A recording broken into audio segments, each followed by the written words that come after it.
He's on our side. And He is fighting for us. He is pushing back the darkness. Amen.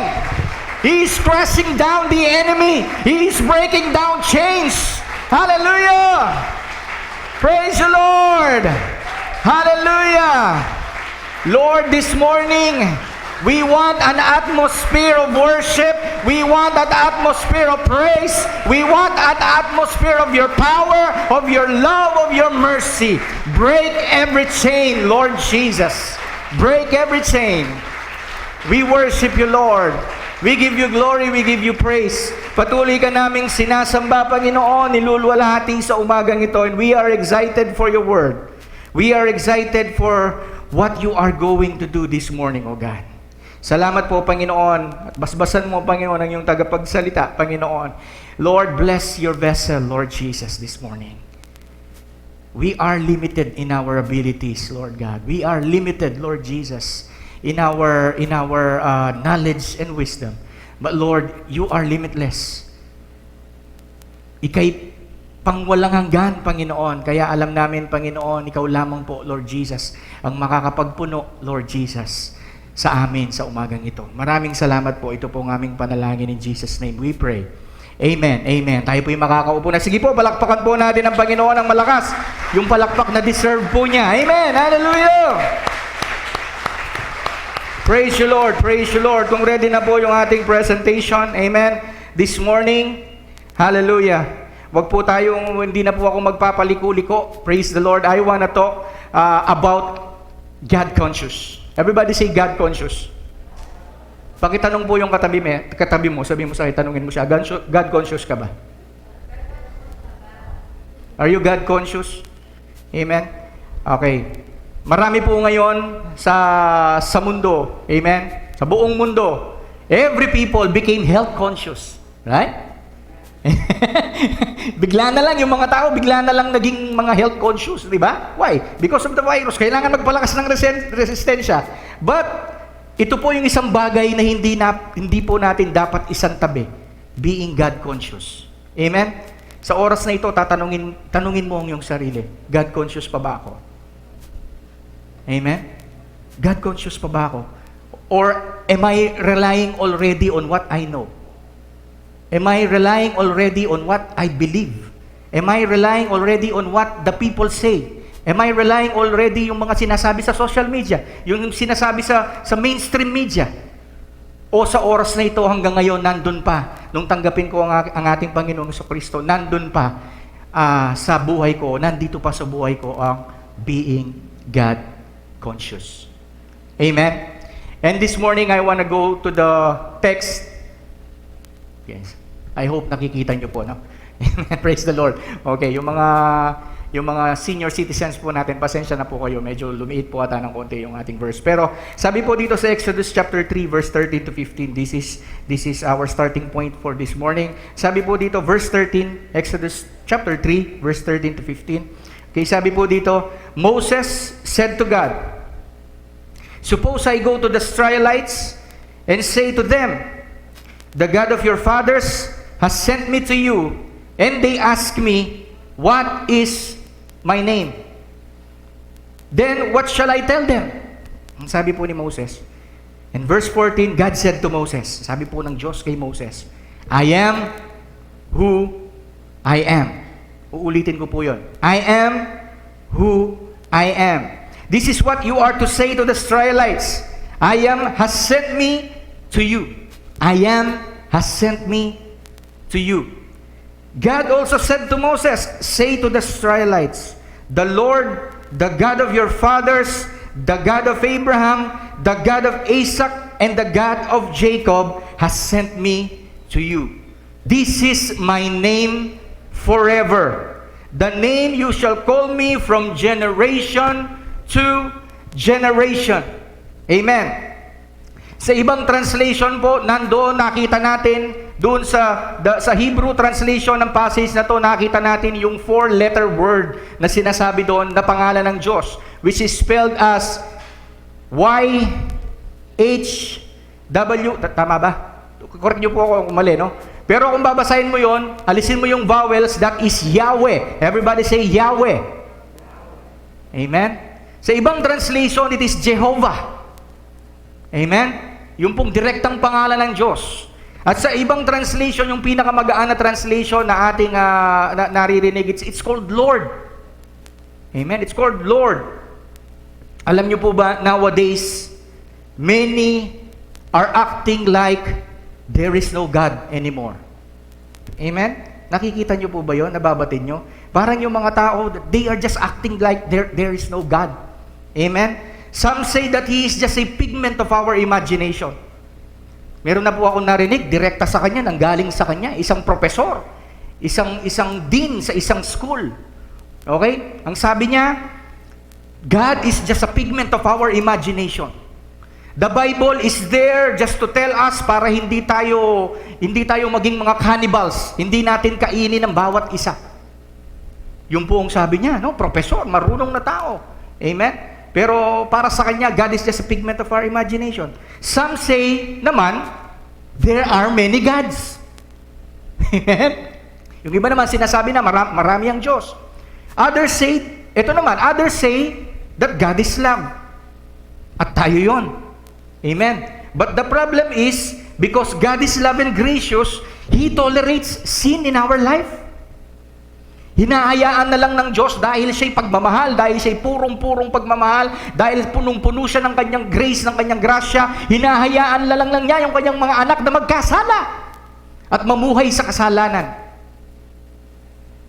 Amen? Ang dami po ngayong mga teachings na ganyan. False ideas about God. These are false ideas about God. Amen? Wala po akong panahon to discuss this to all of us because this is one whole Bible seminary. Kapag diniscuss ko po ito sa inyo, the false ideas about God, sasabihin ko na lang po, no, yung mga isim-isim, okay? Para kayo na lang po ang mga mag-research niyan sa pangsarili nyo sa Google. Ito po yung mga false ideas about God. Atheism, there is no God, right? We have pantheism. Kayo na po mag-research na ako na po kaya kayo rin, ako na po i-define kaya kayo na. We have polytheism. Yun po, marami ang Diyos. We have polytheism. We have deism. Ela po cake din Lagi tayong pumanakit cake ngayon ni Kengkay, Facebook kaya nyapin. Ela po cake din, po tabala yung cake lang. Yeah. We have agnosticism. We have Islam. We have Mormonism. We have United Pentecostalism. We have religious modernism. All these ideas, they have, at marami pa po yan. The list goes on and on and on and on. May dumadagdag pa po dyan. Amen? They have false ideas about God. Now, each should understand who God is in relationship to creation and our salvation.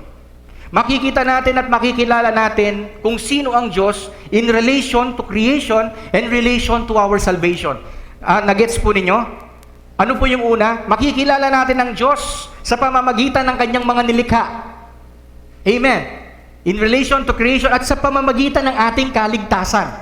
Amen. Yun ang bottom line. Ito po yung pag-uusapan natin at gustong sabihin natin sa atin ng Diyos ngayong umagang ito. Now, ano po yung aim natin? Ano po yung layunin natin ngayong umagang ito? That to impress upon each one the sovereignty and divinity of God. Kilalanin natin at alamin natin kung sino ang Diyos. But you know what? Wala naman po talaga makakakilala kung sino talaga ang ating Panginoong Diyos. We cannot really truly know Him because He is divine. Amen? And He knows everything. And we are limited in our capability ng mind natin. Hindi natin siya pwedeng taruhin kung talagang sino siya. But alamin natin siya and God will expose Himself through His words Himself. Amen? Now, about our text in Exodus chapter 3, verse 13 to 15. We are all familiar with this text. Amen? Familiar po tayo sa story ni Moses, right? No? Nung utusan ni God na si Moses na ilabas sa mga Israelites sa Ehipto. And then tinanong ni Moses si God, ang sabi niya, Panginoon, paano ko po kayo ipapakilala sa kanila? Amen? Kasi maraming panahon yung mga Israelita nakalimutan ng Diyos. Amen? They are being enslaved by Egypt. Yung kanilang mind na convert into a slavery mindset. Amen? Yun ang pagkakilala nila sa sarili nila. They are slaves. Right? Nung panahon yun. That is why sabi ni Moses, Panginoon, paano ko po kayo ipapakilala? No? God is speaking to Moses about leading the children of Israel out of Egypt. Ito po yung pinag-uusapan natin. But Moses is seeking excuses. Actually, excuses ni Moses to eh. Sabi niya, parang ayaw niya. Lord, hindi ko kayo alam, ipakilala. Actually, bulol ako, ang sabi ni Moses. No? Nag-a-utter siya ng mga words. Ganun yung personality ni Moses.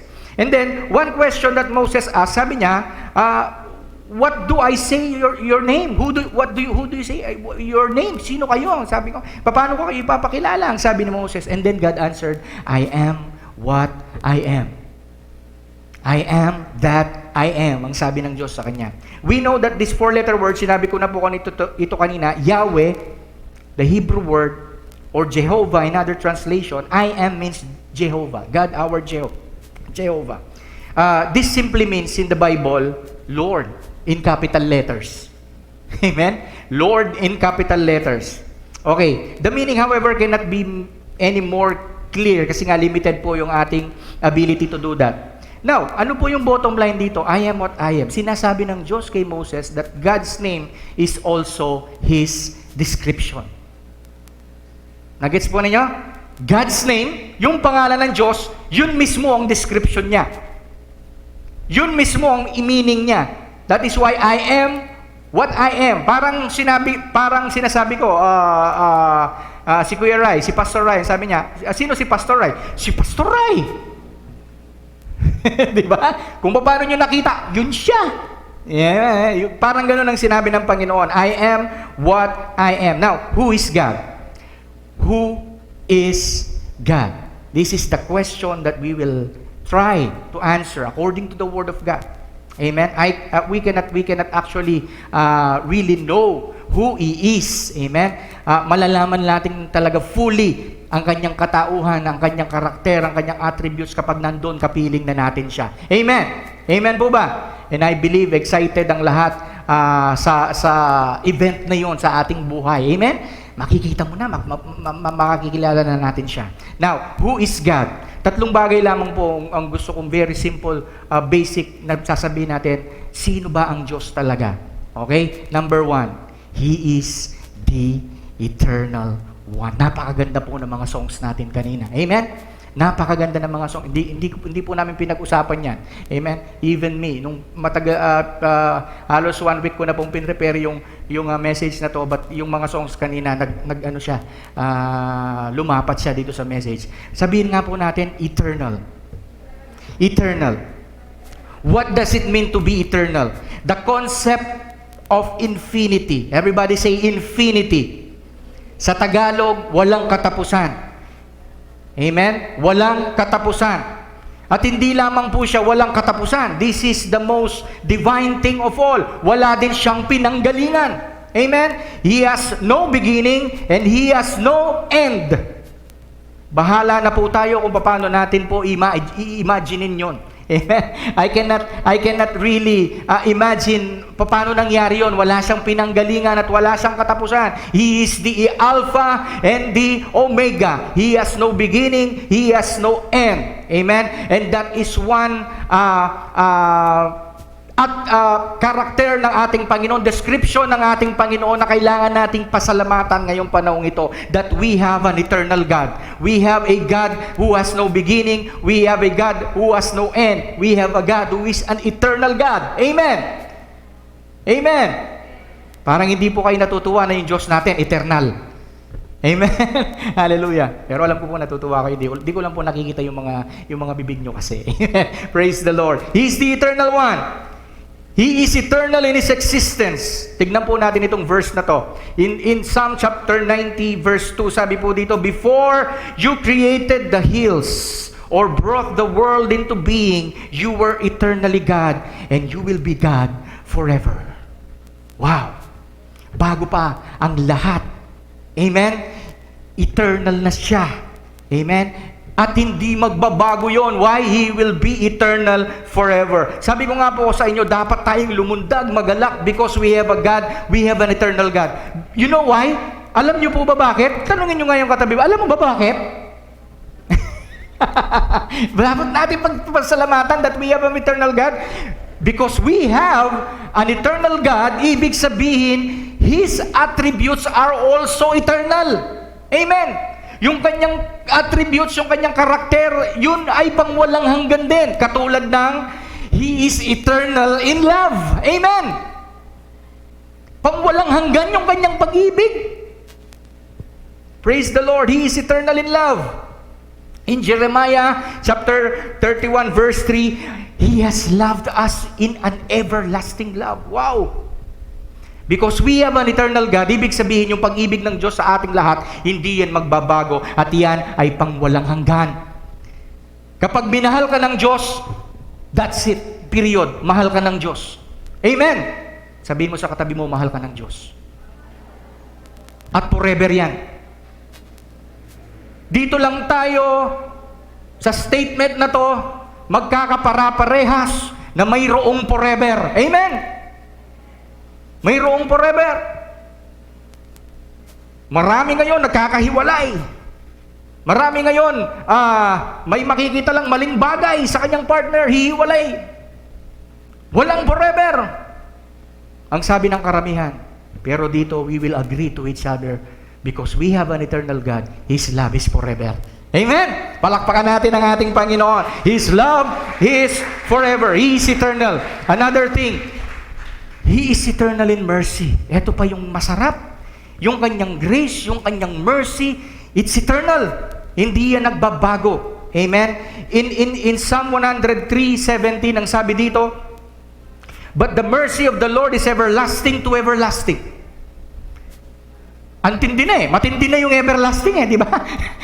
Pero sa verse na to, narinig natin, dinobli pa. Everlasting na to everlasting pa. See? Ganyan kabuti ang ating Panginoon. Yung kanyang grace, yung kanyang mercy, from the Old Testament, from the Old Covenant up to the New Covenant, yung grace ng Diyos, hindi nagbago. Amen? Hindi nagbago. Sa Old Testament pa lang, nandun na yung grace ng Panginoon. Umabot hanggang ngayon sa atin. At aabot siya hanggang sa pangwalang hanggan. Hanggang sa makapiling natin siya, nandun pa rin yung grace ng Panginoon sa atin. Hindi siya nagsasawa. Amen. Hindi siya nagsasawang magpatawad. Hindi siya nagsasawang mag-restore. Hindi siya nagsasawang tayo'y mahalin because we have an eternal God. Amen. His mercy is eternal. Buti na lang, we have an eternal God. Amen. Another thing, His justice naman is eternal. That is why yung attributes ng Panginoon is very balanced. Tandaan natin, hindi natin pwedeng sabihin, God is love, He is eternal in love, He is eternal in His grace, He is eternal in His mercy, kaya ito-tolerate niya lahat ng aking mga kasalanan. No, because God is also eternal in justice. Nagbibigay siya ng justice. He cannot break that down. Hindi niya pwedeng labagan yan.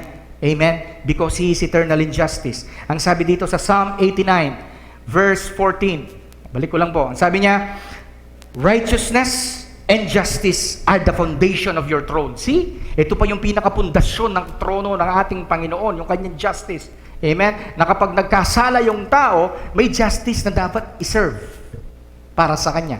Kapag hindi siya nanumbalik, amen? Kapag namuhay siya doon, amen? Walang magagawa ang Diyos. He cannot break this one. God is a God of justice and He is eternal in His judgment. Amen? Amen po ba? Okay, next. God is also, eto pa yung dapat nating ipagpasalamat ng malaki sa Panginoon because we have an eternal God. He is also eternal in knowledge and wisdom. Amen.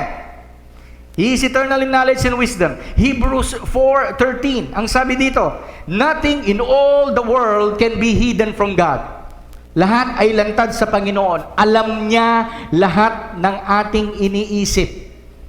Alam niya lahat ng ating nararanasan. He knows everything what you are going through today. Alam niya kapag ikaw ay malungkot. Alam niya kapag ikaw ay masaya. Alam niya kapag ikaw ay namimighati. Kapag ikaw ay malapit ka ng bumigay. Alam niya because we have a God who is eternal in knowledge and His wisdom. Amen. Everything is clear and lies open before Him. Ang sabi dito, and to Him we must explain the way we have lived. Wala po tayong pwedeng itago sa ating Panginoon. Amen. Tayo po mismo pwedeng magtaguan dito. Pero sa Panginoon, hindi po tayo pwedeng makipagtaguan. Amen. And also, sabi rin po dito, In Psalm 147 verse 5, great is our Lord and mighty in power. His understanding is infinite. Amen? His understanding is infinite. Yung mga nag-aaral ngayon, kumusta na po yung mga kumusta na po yung mga modulators?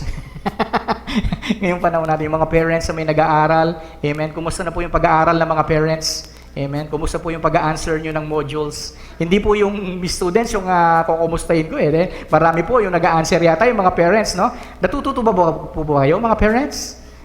Are you learning, parents? Yeah. Praise the Lord. Nag-iba po yung wave ng education ngayon. Ano? Yung mga parents na yung natututo. Amen. Tuwang-tuwa po ako eh. Sabi niya, si Isabella, Daddy, paano i-spell yung ductility? Yan. I-google mo na lang, nak. Sabihin mo sa kanya, spell ductility. Sasagot naman si Google. Ductility. Sabi niya, D-U. Sabi niya, gano'n. Okay? Pero alam niyo po ba, nakakatuwa yung mga nangyayari ngayon. Pero may maganda ring nangyayari about the education system today. Nagkakalapit-lapit yung loob ng mga anak sa parents nila. Dahil tinutulungan ng mga parents eh. Amen. Praise the Lord. But you know what? Hindi Google. Amen. Ang may alam ng lahat. Si Google parang alam ang lahat eh. Si Siri, di ba? Sa mga naka-Apple dyan. Si Siri parang alam ang lahat. Kapag kinausap mo, sasagot yan eh. Diyan kung minsan wala sa sense yung sagot niya. Di ba? Pero si God, dahil alam niya lahat, He is infinite. Amen? We have an infinite God. Alam niya lahat. At wala tayong may tatago sa Kanya. That is the bottom line. And one thing more is that God is eternal in power. Amen? Amen? That is why, if God fights for us, He fights in power. Amen? At walang makakatalo sa Kanya. Yun ang pinakamagandang bagay.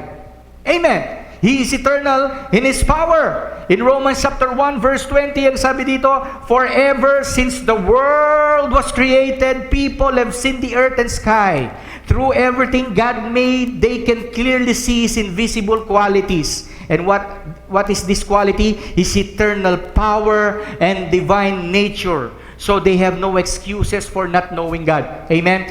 God is eternal in His power. Yung kapangyarihan ng Diyos ay unlimited. Amen? Kaya kapag nangihina ka, amen, lumapit ka sa Panginoon at yung power niya ay unlimited.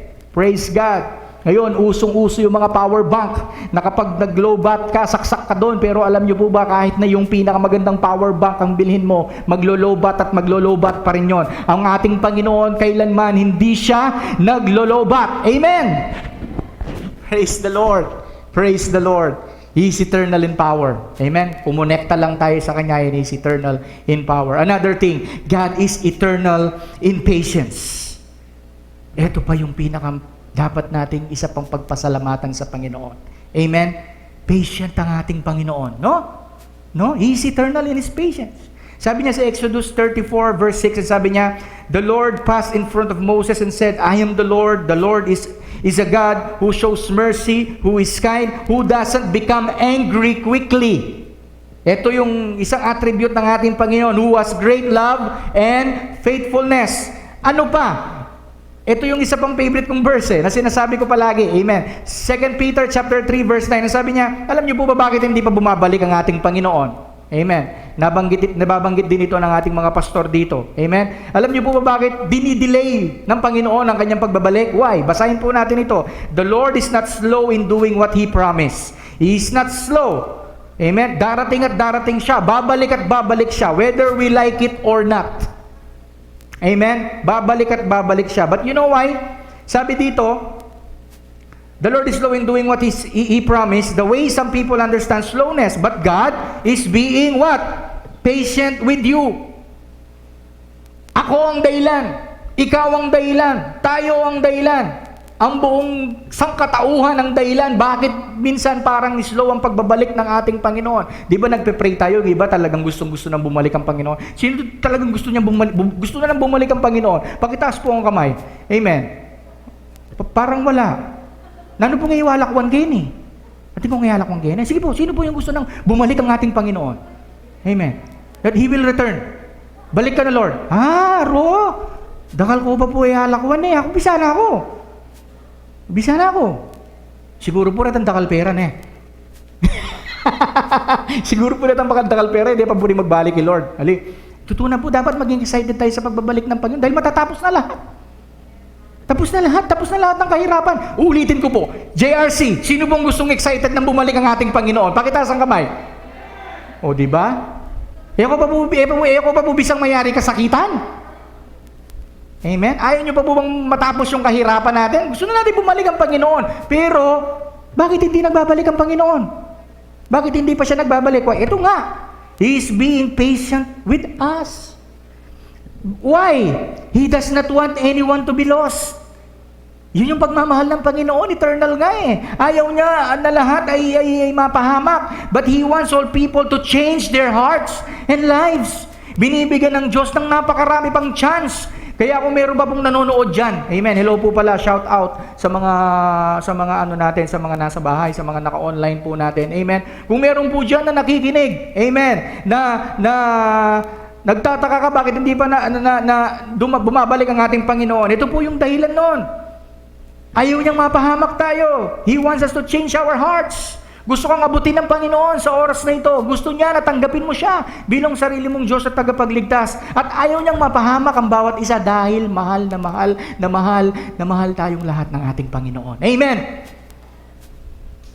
Praise the Lord. Praise the Lord. Yun po ang isang pagka-eternal ng ating Panginoon. Another one, ang sabi dito, God's ways are unfathomable. Ano ibig sabihin ng unfathomable? Diba? Hindi kayang tarukin ng ating puso. Hindi kayang i-explain ng ating sistema. Amen? Yung ways ng Panginoon. He works in ways that we cannot understand sometimes. Amen? He works in ways na minsan mako-confuse tayo, na minsan parang painful sa atin, na minsan parang hindi lapat sa atin, pero sa totoo lang, alam ng Diyos ang kanyang ginagawa. Amen? Amen. In Romans chapter 11 verse 33, sabi dito, "Oh, how great are God's riches and wisdom and knowledge, how impossible it is for us to understand His decisions and His ways." Sabi niya, it's impossible to understand His decisions and His ways. It's impossible. Pasabihin mo sa katabi mo, it's impossible. Wag natin kailangan masyadong intindihin, Lord, bakit makanyan? Lord, bakit makanyan? Lord, bakit ganyan? Bakit? Amen? Hindi. Kasi nga, ways ng Panginoon yun eh. Hayaan mo lang ang Panginoon. Alam ng Diyos ang kanyang ginagawa. Amen. Sa buhay ng bawat isa. And He knows a perfect way. Amen. Kung paano tayo i-bless ng Panginoon. Amen. Hindi ibig sabihin blessing ng isa ay blessing din ng isa. Hindi. Iba-iba po ang paraan ng Panginoon kung paano siya mag-bless ng kanyang mga anak. At yung blessing na paparating para sa iyo, kapag iyon ang nasunod, kapag yung will ng Panginoon ang nasunod, perfect yon para sa iyo. Kasi yung blessing ng katabi mo, baka naman kapag binigay ng Diyos sa'yo, hindi naman yun ang blessing na para sa'yo. Hindi perfect yun. Yung blessing na paparating sa'yo, yun talaga ang para sa'yo. Amen! God's ways are unfathomable. Praise the Lord. And then another thing, we have an eternal God, number one, and now, isa pang karakter o description ng Panginoon, He is the Creator. Amen? This is very basic. Siya ang lumikha ng lahat.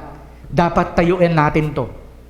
Amen? It's because science try to destroy this thing. Amen? Pero marami ako napanood din na article, na video, na documentary na yung mga scientists na nagpo-prove that God actually did not created heaven and earth. That it's just an accident. It's just an explosion. Di ba? Na-create ang lahat. Meron daw nag-explode na star, boom! Tapos nagbuo-buo na, nagmula sa germs, tapos naging bacteria, tapos naging parang butete, pagkatapos ng butete, and so on and so forth na. Amen? Yung mga teachers, alam po yan, may teaching na ganyan sa mga science books natin. Okay, the Big Bang theory, okay? That destroys this teaching that God is the Creator. Amen? Tayuan po natin yan. Kapag may anak tayo na nag-aaral, inuwi yan, daddy, bakterya ka pala dati. Ha? Bakterya ko kano dati, ha? Okay? What? Alright. No! I am created in the image and likeness of God, at ikaw rin. Kaya ka maganda, kaya ka gwapo, kaya ka ganyan ang itsura mo, it's because you are an image and likeness of God. Ganun ang ituro natin sa mga anak natin. Amen! Hallelujah. Huwag tayong maniniwala. Bisa kayo? Dati kayong bakterya? Or much worse, dati ko kanong matching. Dati daw kayong unggoy. Buti na lang, hindi. Praise the Lord. He is the Creator. He is the Creator of all things. Amen.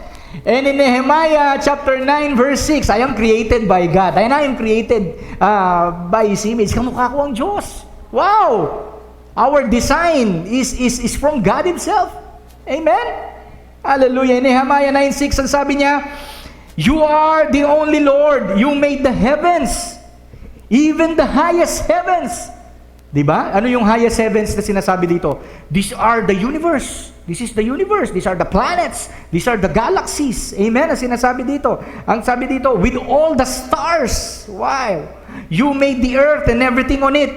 The seas and everything in them. You give life to everything. You give life. Ang Diyos ang nagbigay ng buhay. Walang sino man. Amen? Ang buhay hindi aksidente. Kapag tinanggap mo ang buhay ay isang aksidente lang na nanggaling lang sa isang pagsabog, ibig sabihin, ikaw ay isang aksidente. Pakitignan po ang katabi mo. Sabihin mo sa kanya, hindi ka isang aksidente. See? Nagigets po ninyo? Kapag ang buhay ay isang aksidente, ibig sabihin, wala kang purpose. Right? Kapag aksidente lang, walang purpose eh. But because we are designed perfectly by God. Amen? That is why today, you have a purpose in life. That is why today there is hope. There is purpose. Amen? Meron tayong patutunguhan. Hindi tayo isang aksidente. I cannot accept that I am an accident. Bahala na po yung mga naniniwala doon sa bagay na yon. Kung gusto nyo maging aksidente ang buhay nyo, bahala kayo. He gives life to everything. The heavenly army worships you. This means everything belongs to Him. Now, if He created everything, eto na, lahat ng bagay na nakikita natin, it belongs to Him. Lahat ay pag-aari niya. Amen? Amen? Lahat ay pag-aari niya. Sa Kanya lahat yan. Hindi yan pag-aari ng mga trilyonaryo, ng mga bilyonaryo na kilala natin. Pag-aari lahat ng nakikita natin, lahat dito sa mundo. In here on earth and in the heavens and the heavens of heaven. Pag-aari yan ng ating Panginoon. Amen? Ang sabi dito in Psalm 24 verse 1, The earth is the Lord's and everything in it, the world and all its people belong to Him. Pag-aari tayo ng Diyos, buti na lang. Amen. Alam niyo po, sa isang instance, natatandaan ko po ito by heart, isang illustration ng ating bishop, palaging sinasabi noon sa amin nung panahong mga bata-bata. At ngayon, nababanggit pa rin naman yan ito eh. Masarap minsan natanggapin na isang tao ay merong nagmamay-ari sa kanya. Right? Kapag ikaw, halimbawa, yung isang baka na nandun, nakakulong siya doon sa isang farm, nakakulong lang siya, compare doon sa deer na nandun sa labas na pakalat-kalat lang. Right? Pakalat-kalat lang, takbo. He is free. Para bang ang dating nun parang malayasan takbo-takbo eh. Pero yung baka, nandun lang siya doon sa bakod ng farm eh. At yung baka nung sumilip siya doon, ang sabi nung deer, malaya ako sa'yo, ikaw nakakulong ka dyan kasi may nagmamay-ari sa'yo. Sabi niya gano'n. Ako, I'm feeling free. Sabi, patakbo-takbo dito. Tapos bigla na lang, bang! Habang nagsasalita yung deer, tumumba yung deer na gano'n, no? Yung pala may bumaril sa kanya. Why? Bakit may bumaril sa kanya? Pwede siyang barilin anytime. Why? Kasi yung deer, walang nagmamay-ari sa kanya. Bakit yung cow hindi binaril? Kaya kapag binaril mo yun, madimanda ko. Why? May nagmamay-ari kasi dun sa cow. Right? Illustration po ito ng ating bishop eh. Kaya sinapuso ko po ito.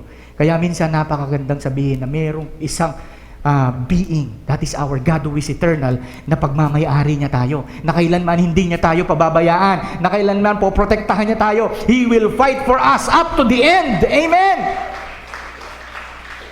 Huwag niyong gagalawin yan, sa akin yan, nang sabi ng Panginoon. Huwag niyong sasaktan yan, sa akin yan. Kapag nasaktan yan, mananagot kayo sa akin. Yan ang sabi ng Panginoon. Pero kapag walang nagmamay-ari sa'yo, delikado ka, kapatid. That is why suko mo na yung buhay mo sa Panginoon ngayon. Hayaan mo na maghari siya sa buhay mo. Amen. Praise the Lord. This means that all things were created for His glory. Amen? Lahat ng bagay na-create yan para sa ikalulwalhati ng ating Panginoon. In Revelation 4:11, you are worthy, O Lord, to receive glory and honor and power. For you created all things, and by your will they exist and were created. Wala man tayong pwedeng i-claim eh. Wala man tayong pwedeng ipagmalaki. Kasi lahat ng nasa sa atin ngayon, sa Kanya rin yan. Amen? Amen? Kaya kahit iwanan natin yan, walang problema. Hindi naman kasi sa atin yan eh. Ang problema kasi nagkakaroon ng problema kapag yung mga bagay na nasa sayo ngayon, kiniklaim mo na sayo. Na ikaw ang nagpagod dyan. Kaya ang hirap i-release eh. Di ba? Kaya ang hirap ibigay sa Panginoon eh. Why? Kasi kiniklaim mo sayo. Ikaw ang nagpagod. No. Lahat ng bagay na nakikita natin dito, it's all from God. He belongs to Him. Kaya kapag hiniling niya yan, kapag remember Abraham and Isaac, nung sinabi ng Diyos, kay Abraham, i-offer mo si Isaac sa akin. Sabi niya, di ba? Walang magawa si Abraham. Kasi alam ni Abraham, si Isaac, galing din naman sa Diyos eh. Binigay ng Diyos eh. Kaya may karapatan siya na kunin yan. Amen? May karapatan siya na kunin sa atin yan. Alright. So, that is God. Amen? This means that God may do with His creation what He wishes. Kung anong gustong gawin ng Diyos sa kanyang creation, pwede niyang gawin. Kaya niyang gawin. Because God is God. And we cannot ever question that. No? Lord, bakit magka-pandemic po? Worry, Lord, kaluguran mo kami. May apektuhan kami. No, alam ng Diyos ang kanyang ginagawa. He can do whatever He wants to do. Right? Sabi sa Jeremiah 18:1-10, hindi ko na po ito ibabasahin, but yung context nito, that we are like clay in His hands. Di ba galing po tayo sa alabok? We are like clay sa kanyang kamay, ang sabi ng Jeremiah, na imomold ng Panginoon. Kung nakita niya na hindi maganda yung pagkamold, pwede niyang lamutakin na naman. Pwede niyang i-destroy yun at buuin na naman. He can do that. Amen? We are just like clay. In Romans 9:15, sabi dito, God said to Moses, I will show you kindness to anyone to whom I want to show kindness. See? I want to show kindness to anyone to whom I want to show kindness. Pwede kong magbigay ng pagpapala sa mga taong gusto kong pagpalain. Amen? Wala naman tayong magagawa kung yung pagpapala mo, delay. Right? Kasi ang Diyos din naman na magbibigay nun. Hallelujah! We should always remember sa puso natin that He is the potter and we are the clay. We are just the clay. Amen? And God will do whatever He wants to do. Amen? For us. Pero tandaan nyo, babalik tayo doon sa attribute ng Diyos that He is eternal in love. Kailanman, hindi gagawa ang Diyos ng isang bagay na ikapapahamak ng bawat isa. Because everything is good. Amen? Nag-prepare ng goodness ang Panginoon sa bawat isa. Because all things work together for good to those who love God. Amen? Kabutihan lang ang tanging plano ng Diyos sa kanyang mga anak. Amen? Hallelujah. Praise the Lord. We may experiencing pain right now, okay, sa mga dinaranas natin, but I believe God is preparing a good thing. Amen? God is just preparing a good thing. And then last one ang sabi dito,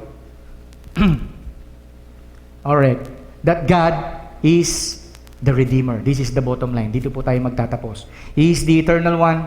He created everything. And then last one, God is the Redeemer. Sabi ko nga kanina, magkikilala natin ang Diyos in relation to creation, and lastly, in relation to our salvation. Amen? At nagpakilala ng gusto ang Diyos because God is a Redeemer. Pinakilala niya kung sino siya talaga sa kanyang pagiging isang Redeemer. A Redeemer is someone who buys something back. Right? Binili niya ulit sa kanya, pero binili niya ulit parang isinangla mo. Halimbawa, yung lupain mo, yung sasakyan mo, isinangla mo sa bangko. And then nung nagkaroon ka na ng pambayad at buksan mo, right? Kaya Kapampangan. Okay, i-redeem mo siya ulit.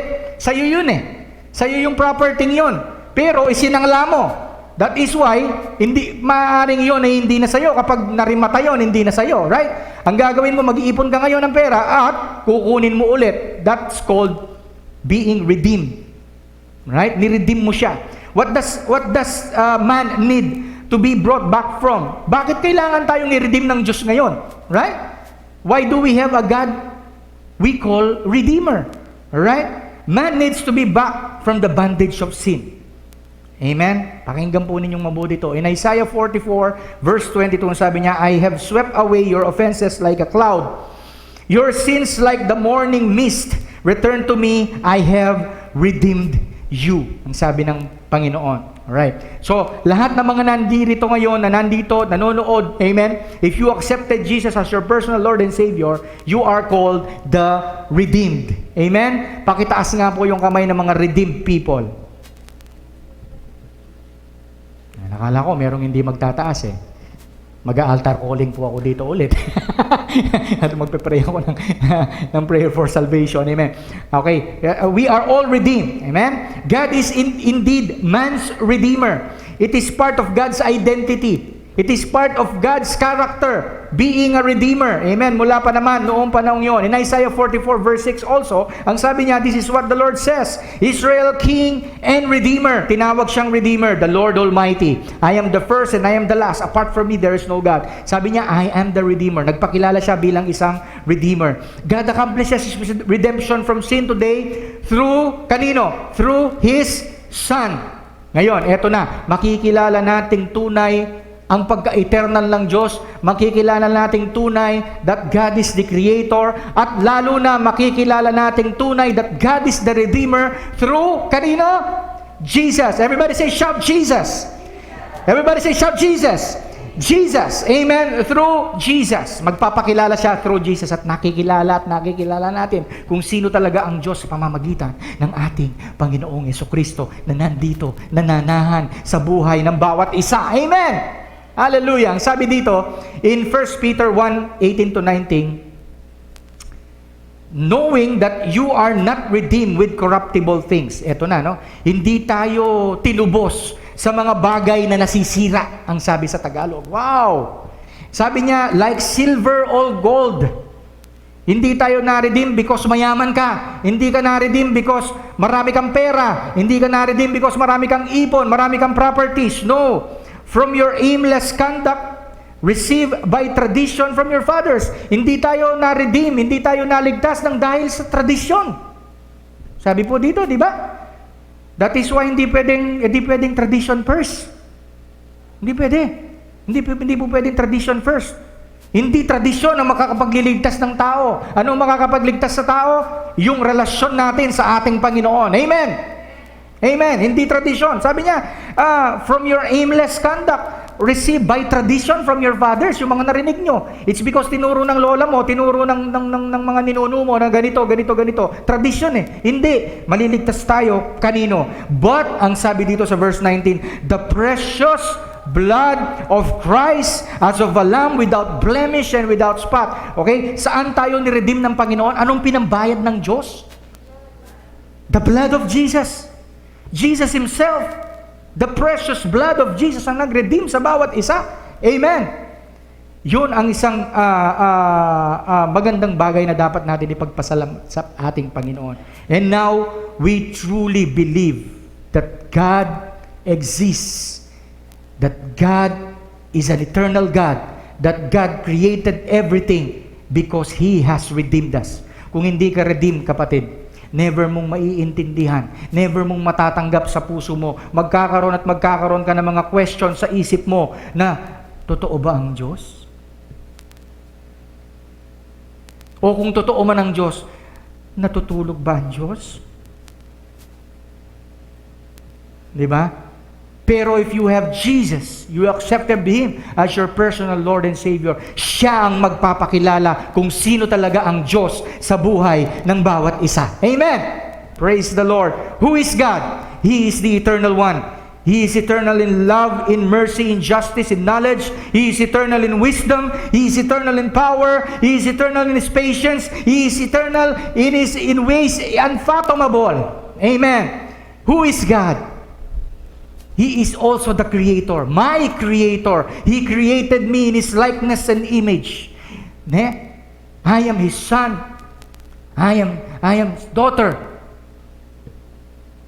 Who is God? He is the Redeemer, my Redeemer.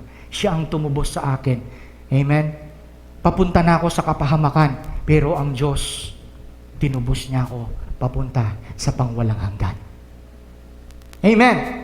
Yun ang ating Panginoon. Now, dito po ako magtatapos. There is this story, amen, about a boy and a boat. Okay? Gusto ko pong i-emphasize ngayon nang magkaroon tayo ng God's consciousness or being God conscious. Not only health conscious but also God conscious. Na lahat ng bagay na nangyayari sa buhay mo, nandun pa rin ang Diyos sa isip mo. Amen? Nandun pa rin ang Diyos na may purpose bakit mo nararanasan ang mga bagay na ito. There is this story.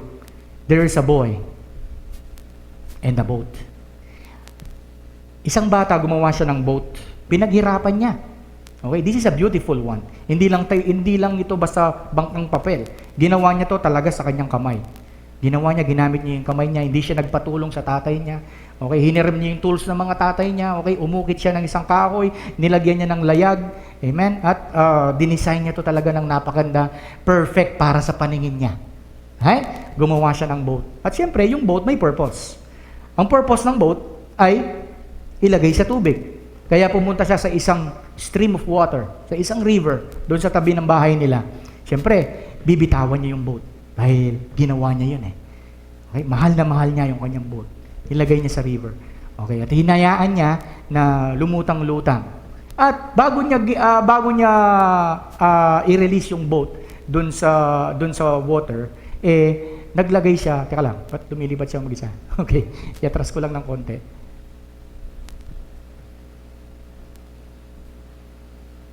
Okay. Yan. Nilagyan niya ng string para hindi lumayo sa kanya. Right? Tinali niya yung boat. Okay. So, ano nangyari? Because the water, dahil yung tubig, medyo maalon, malakas yung agos, yung tali na napigtas o natanggal sa pagkakalagay doon sa boat. So, ano nangyari ngayon? Yung boat medyo lumayo ng konti sa kanya. Yan. Because the stream is flowing. Yan, malakas yung agos, yung current ng water. Palayo yung boat sa kanya hanggang yung bata hinabol niya talaga. He make every effort na habulin niya yung boat, pero talagang malakas yung agos ng tubig mabilis yung boat na lumayo sa kanya. Yan, hanggang pumunta siya doon sa isang breakwater, yung malakas na current talaga. And then after a while, napansin na lang ng bata, yung boat talagang malayo na sa kanya. Napunta na siya doon sa open water. Right? Hindi na niya mahabol. Sabi niya, wala nang chance, ang sabi ng bata. Umuwi siya, malungkot. Umuwing malungkot yung bata. Nawala na yung boat niya. Yung pinakamamahal niyang boat na ginawa niya sa sariling kamay niya. Okay? And then one time, malungkot pa rin yung damdamin niya, lumabas siya, pumasyal sa labas. Pumasyal siya. At napadaan siya sa isang store. Sa isang store. Nakita niya, teka lang, sabi niya doon sa salamin, parang kamukha nung boat ko yun Naka-display doon sa doon sa store. Naka-display doon sa estante. Sabing gano'n. Di ang ginawa niya, pumasok siya. Pumasok siya doon sa store. At sinogrado niya, nasa kanya nga yung boat. Sabi niya, oo nga, ito yung boat ko na nawala sa akin. Di ba? Ito yung boat ko na nawala sa akin. Ang sabi niya gano'n. And then, itong batang ito, nilapitan niya yung may-ari. Of course, yung may-ari ng store. Sabi niya, Manong, kuya, no? Boat ko po ito. Ako po yung gumawa dito. Sabi nung bata doon sa Manong, no? Doon sa store owner. Pwede po bang iuwi ko na kasi nawala ko po ito Nawala po ito doon sa river natin dito. Sabi niya gano'n. Pero alam niyo ba, sabi ng may-ari, hindi pwede, nak. Hindi pwede. Kasi yung boat na yan, ibinenta sa akin. Sabi ng may-ari, ibinenta sa akin yan. No? Binayaran ko yan. Naibenta sa akin yan. Siguro may nakapulot po, no? Nung boat. And then, binenta dun sa owner. Hindi pwede. Kung gusto mo, sabi ng owner, babalik ko to dito sa kanyang stante, bilhin mo. See? Kanino yung boat? Sa bata. Bakit hindi na niya makuha? Bakit hindi na niya mauwi? Kasi may ibang nagmamay-ari sa kanya. Right? Lumipas yung ilang araw, ilang weeks, ilang months. Itong batang to, nag-ipon siya ng pera. Hindi siya naglo-load. Hindi siya nagde-data. Hindi na siya nag-ML. Right? Kasi gagastos siya. Yung lahat ng baon niya, iniipon niya. Iniipon niya. Oo. Kasi mahal na mahal niya yung boat niya eh. Mas mahal niya yung boat niya kaysa sa ML. Right? Inipon niya. So, nung nakaipon na siya ng sapat na halaga, para doon sa boat, bumalik siya doon sa shop. Yeah, very proud. Sabi niya, Manong, ito na po. Eksakto. Yung halaga ng boat ko, bilhin ko na po yung boat ko. Boat niya pero binibili niya. Bilhin ko na po yung boat ko, tuwang-tuwa yung bata. Tuwang-tuwa siya, tuwang-tuwa. Amen? And then, ang sabi ng bata, habang papauwi siya, ayan, medyo napunit po yung sale eh, kaya inayos niya ng konti. Tinahi niya. Okay? And then, nilagyan niya ng pangalan at this time. Nilagyan niya ng tatak at this time. Doon sa una, hindi niya nilagyan ng pangalan. This time around, nung bilhin na niya, nilagyan na niya ng pangalan. Anong pangalan ng boat? New Glory. Pag mula ngayon ang pangalan mo, New Glory. Yan. Itong New Glory ito, nilayag niya ulit.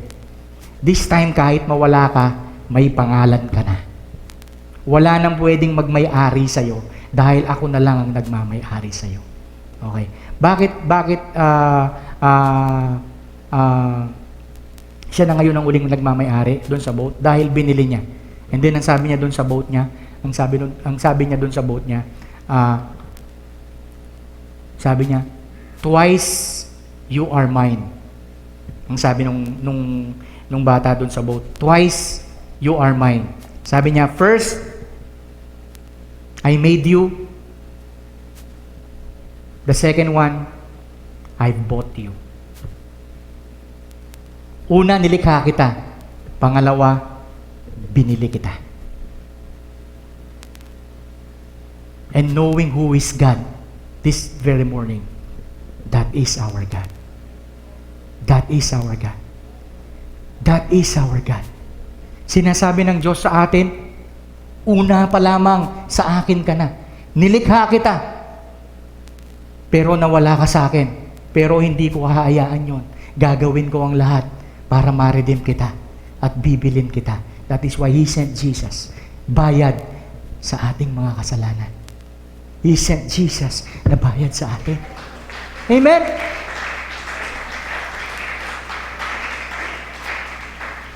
And this time around in our hearts, there is a branding that called New Glory. Na kung saan kapag titignan ka ng paligid, hindi ka pwedeng pakialaman ng demonyo, hindi ka pwedeng pakialaman, even Satan. Why? May nagmamay-ari sa'yo.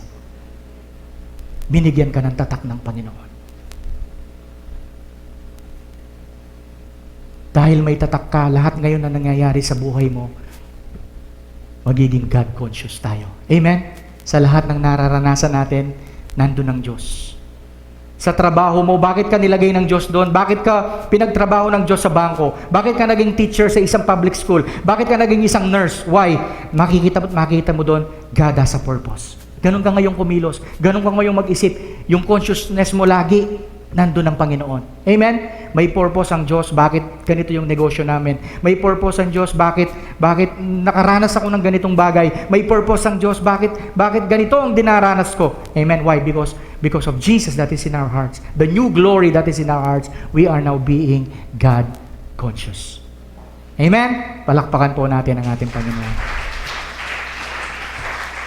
Amen, everybody, stand up. Ang sabi dito po ako magtatapos sa verse na to. Then I just want to pray a short prayer. Tatawagin po natin ang bishop natin dito for our benediction. Amen. Ang sabi po dito, John chapter 1 verse 8, no one has ever seen God. Amen? No one. Walang makakakita sa Diyos. Amen? No one has ever seen God. But God, the only Son, and He is Jesus. He's very close to the Father. Amen? And He has shown us what God is like. the definition of God, none other than Jesus Himself. Amen? We can truly know God because of Jesus. Through Jesus, we can be God conscious. Through Jesus, we can be God conscious. Amen? Hallelujah. Pasalamatan po natin ang ating Panginoon. We thank you, Heavenly Father, that we have an eternal God. We thank you, God, that you have created us with your own image and likeness. We thank you, God, that even though we have sinned, even though na lumayo kami sa iyo, Panginoon, even though sometime in history, Panginoon, ay napatid yung tali, Panginoon, ng relationships namin sa inyo. Lord, we thank you, Lord Jesus, for your plan na hindi nagbago, that you will redeem mankind. We thank you, Lord, for Jesus that you have sent, na ipinadala mo, Panginoon, para sa amin to redeem us, to buy us back, Lord God, from our enemy. Lord, you have given us the dominion, Lord God, na pamahalaan, Lord Jesus, ang iyong creation. Pero nawala po namin ito, Panginoon, because of sin, because of disobedience, but because of your great love and mercy for us, O God. You even planned it, Lord Jesus, from the start hanggang sa ngayon, Panginoon. At sa oras na ito, Panginoon, we thank you, Lord Jesus, that you have put in our hearts, Lord Jesus, that we are your property. Na kami, Panginoon, ay iyong pag-aari, Panginoon, sa oras na ito. Kaya sa oras na ito, Panginoon, hayaan mo na mamuhay kami, Panginoon, ayon sa iyong kalooban. Mamuhay kami ayon sa iyong mga salita. Maraming salamat po sa umagang ito. Pagpalain mo po ang bawat isa. May we be always God conscious. May we be always God conscious.